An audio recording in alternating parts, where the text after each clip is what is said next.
Alright. Welcome back to a brand new video of the Target Individual Program. That's an experience for the young Sambino over here in the darker red jacket.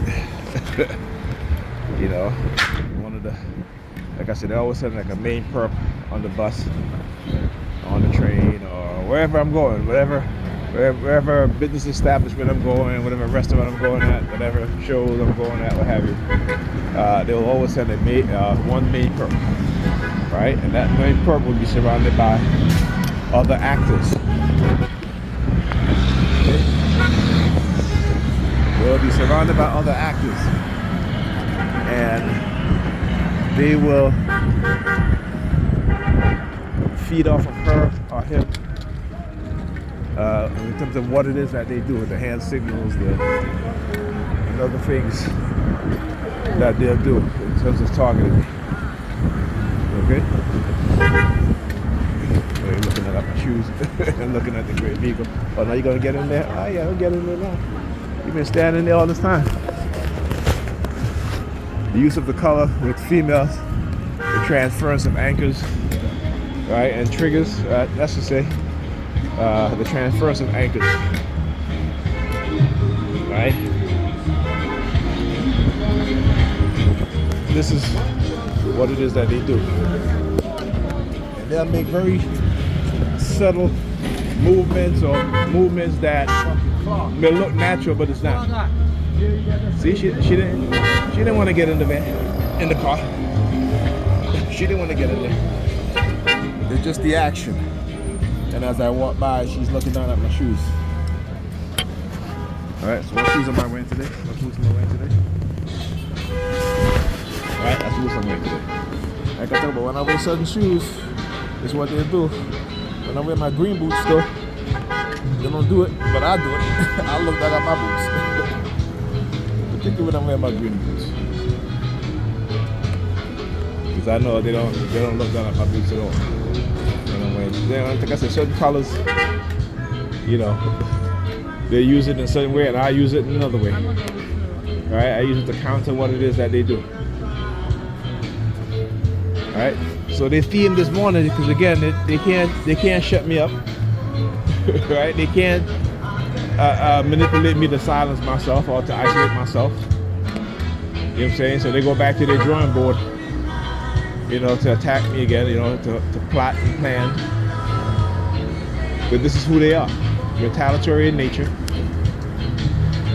And like I said, in a destructive cults, remember, destructive religious cults or destructive organizational cults, they're all about subjecting their members and those they victimize and attack, right,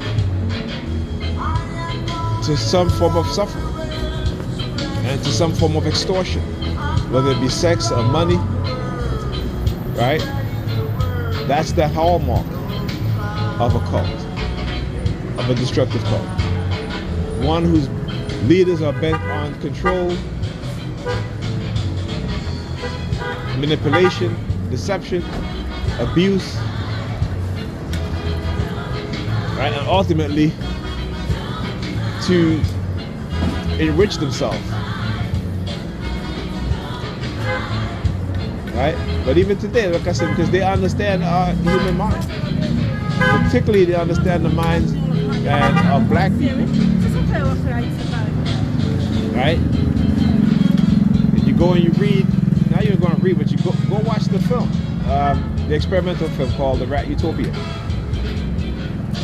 right?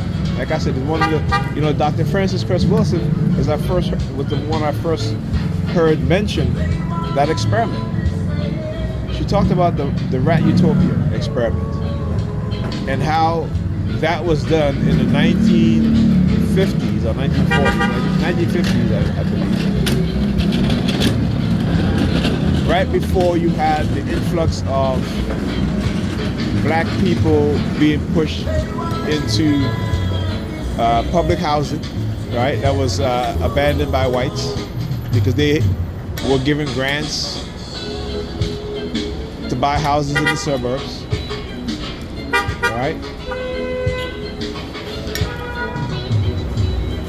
and they cut off the resources. They in terms of sanitation, picking up the garbage, stuff like that. So black people have to live in filthy conditions, right?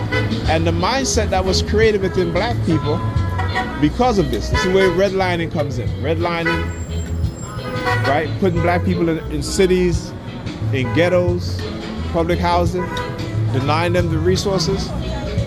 It creates a certain type of mindset, of a personality. So like I said, our minds are created by white people. We don't want to believe it, but it is. Dr. Amos Wilson tells us, we are so conditioned into believing that dysfunction is a normal way of life for us. So we see our young men continue to wear their pants below their ass as if it's cute, if it's something that's, not understanding how dysfunctional it looks, how dysfunctional they are. Right? B.F. Skinner, operant conditioning, a psychologist who created the term operant conditioning. And it's a psychological term based on a program based on reward and punishment. And what you see white people have done is reward the bad behavior of black people, the negative lyrics.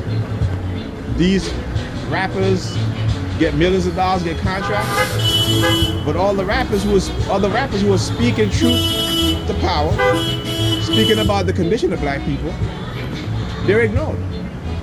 They're not given any contracts. They don't get radio play, and it's been happening for decades. But we have yet to understand how we are being conditioned.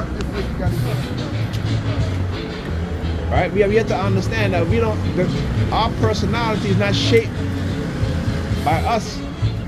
It is shaped by others who don't like us, who want to exterminate us.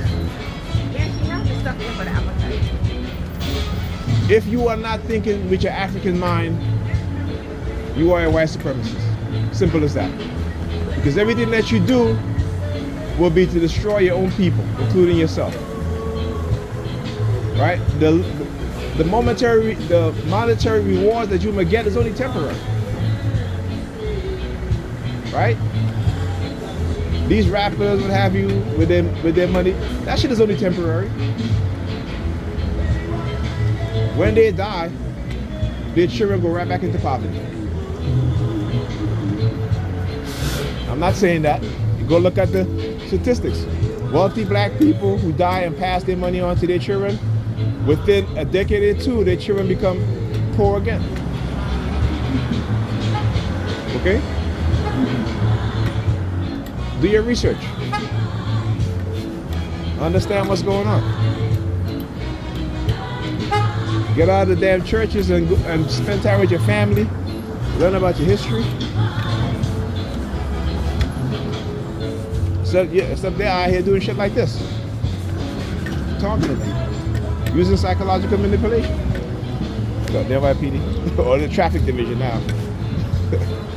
Yeah, I got you from time. They'll always, when they show up, afterwards they'll send the traffic division. Right? Not the regular police, the traffic division. Yeah, I mean, their patterns are so obvious.